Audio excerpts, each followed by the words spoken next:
तो दोस्तों शुरू करते हैं आज की इंफ्रान न्यूज। पहली खबर जो आ रही है वो है बिहार से, जहां पर national industrial corridor development corporation NICDC और Bihar industrial area development authority ने दो की अग्रीमेंट्स साइन किए हैं। एक है स्टेट सपोर्ट अग्रीमेंट या SSA और दूसरा है शेयर होल्डर अग्रीमेंट। इसके वजह से बेसिकली होगा ये कि इंटीग्रेटेड मैन्युफैक्चरिंग क्लस्टर्स बनाने में बिहार को मदद मिलेगी और इस तरह का एक पहला क्लस्टर जो होगा वो होगा गया में, और एक और स्ट्रेटेजिक नोड बन जाएगा ये अमृतसर कोलकाता इंडस्ट्रियल कॉरिडोर का। तो यहाँ पर इंडस्ट्रियल इकोसिस्टम आप जानते हो बिहार में बहुत ही ज्यादा जरूरी है। जमीन यहाँ पर है, लोग यहाँ पर है। यहाँ पर अचानक से अगर हाई स्किल्ड इंडस्ट्री आ गई तो वो शायद इतना ज्यादा डेवलप ना हो पाए, लेकिन कई सारे ऐसे सेक्टर्स है, agri goods processing, leather goods, engineering, medical equipment manufacturing, जो बिहार के अंदर बहुत बड़े लेवल पे जॉब्स प्रोड्यूस कर सकती है। जो गया क्लस्टर है उसका ये एस्टिमेशन 1,09,000 जॉब्स का है, जो लोकल कम्युनिटीज को लिफ्ट अप करने का काम करेगा। अगली खबर दोस्तों जो आ रही है वो है भुवनेश्वर के रेलवे स्टेशन से रिलेटेड, जिसका अपग्रेडेशन चल रहा है। और ये खबर दी गई है कि तकरीबन एक साल में मॉडर्नाइजेशन अपग्रेडेशन स्टेशन का कंप्लीट हो जाएगा और 2026 के पास में ही हमें ये स्टेशन लोगों को समर्पित होता हुआ नजर आएगा।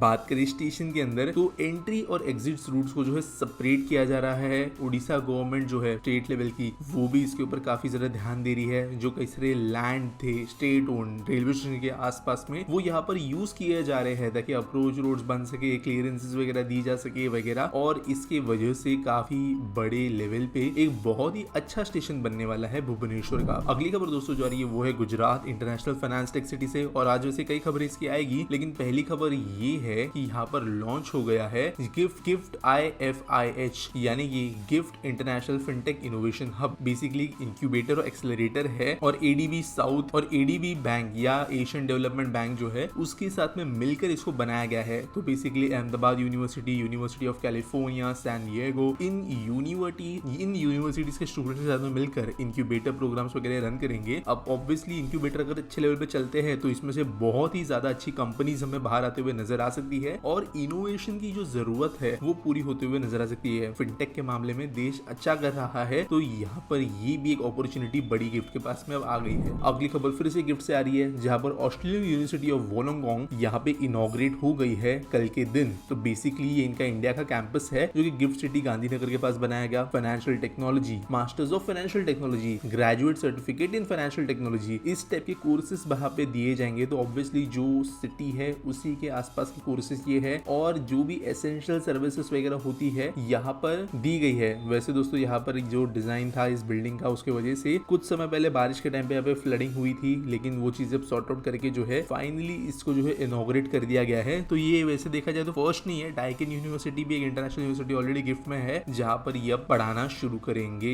वैसे दोस्तों यहाँ पे गिफ्ट सिटी के अंदर एजुकेशन के लिए भी सेपरेट क्लस्टर है। अगली खबर दोस्तों फिर से गिफ्ट सिटी से आ रही है, जहाँ पर JP मॉर्गन एंड चेज जो एक बड़ी ग्लोबल बैंक है, उन्होंने कहा है कि वो एक सेटअप करने वाले unit to develop derivative products in India in GIFT City. तो दोस्तों जो लोग डेरिवेटिव प्रोडक्ट्स के बारे में नहीं जानते उनको यहाँ पे तो मैं डिटेल में नहीं समझा सकता, लेकिन जो दुनिया का मनी मार्केट है उसमें एक इंपॉर्टेंट प्रोडक्ट है, और बेसिकली जो भी प्रोडक्ट उनको भी एशिया बेसिकली जो भी प्रोडक्ट उनको एशिया पैसिफिक और यूरोप के अंदर पिच करने हैं, नए नए प्रोडक्ट इंडियन मार्केट्स के हिसाब से बना रहे हैं, साउथ एशियन मार्केट्स के हिसाब से बनाने हैं, वैसे यहाँ पर वो प्लान करेंगे, उनको डेवलप करेंगे, पिच करेंगे। तो इसके वजह से यहाँ पर जो रूल्स का जॉब मिलने वाले होंगे ये काफी ज्यादा हाई लेवल के जॉब्स होंगे, और यहाँ पर obviously sales and support staff भी हायर किया जाएगा, तो जॉब्स और बढ़ेगी गिफ्ट में। अगली खबर दोस्तों जो आ रही है वो अहमदाबाद से है, जहाँ पर साबरमती रिवर फ्रंट के लिए एक और लीजर स्पॉट बनने वाला है। तो अगर जो लोग साबरमती रिवर डेवलपमेंट प्रोजेक्ट को लंबे समय से फॉलो कर रहे हैं उनको पता होगा, पहले तो रिवर को क्लीन किया गया, पानी वगैरह का फ्लो कंट्रोल किया गया बैराज के जरिए, उसके बाद में जो है धीरे धीरे कुछ जगहों पे घरों को शिफ्ट किया गया, फिर कुछ गार्डन्स बने, फिर वहाँ पे अटल ब्रिज जैसे एक ब्रिज बना, उसके बाद में वहाँ पे कुछ अलग अलग तरीके के पार्क्स बने, स्पोर्ट्स फैसिलिटीज वगैरह बनी। तो अभी भी बहुत जमीन बची है साबरमती के पास में, जहाँ पर एक एक करके चीजें इंप्रूव की जा रही है। तो यहाँ पर इन्होंने डिसाइड किया है कि ये एक नया क्रूज वो शुरू करेंगे, जो कि इनको जो करंट क्रूज चल रहा है अक्षर रिवर क्रूज के नाम से, उसके रिस्पॉन्स के तौर पे किया जाएगा। और ये इस तरह का क्रूज होगा जहाँ पर हाउस पार्टी और इवेंट्स वगैरह होस्ट किए जा सकेंगे,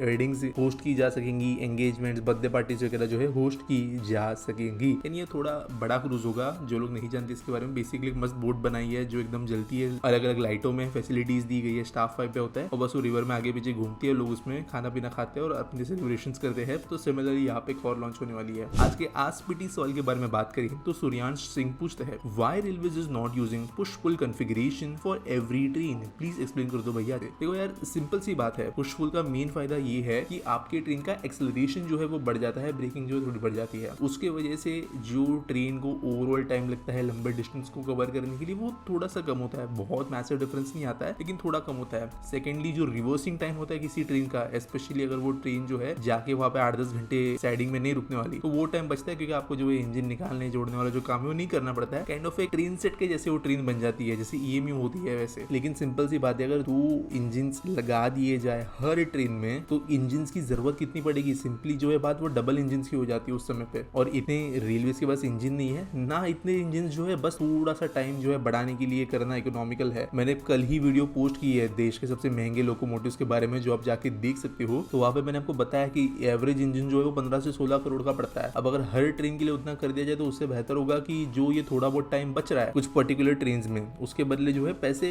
बेटर जगह पे इन्वेस्ट हो सकते हैं ना यार। सिग्नलिंग सिस्टम्स हो गए, ट्रैक्स हो गए, कुछ जगहों पे जो है कर्व्स वगैरह कम करने के लिए इनका इस्तेमाल किया जा सकता है। और कुछ स्पेसिफिक ट्रेन के लिए ठीक है, बहुत ही ज्यादा कोई वो वाओ कॉन्सेप्ट नहीं है पुश पुल कॉन्फ़िगरेशन का, लेकिन एक एडेड बेनिफिट उसमें है। लेकिन वो पूरे लेवल में स्केल करना मुश्किल है। उम्मीद करता हूँ सवाल का जवाब मिल गया होगा। आपके पास कोई सवाल है आप कमेंट सेक्शन में मुझे पूछ सकते हो। कोई न्यूज अगर है सबमिट करने के लिए तो वो आपको डिस्क्रिप्शन में मिल जाएगी। मिलेंगे अगले वीडियो में।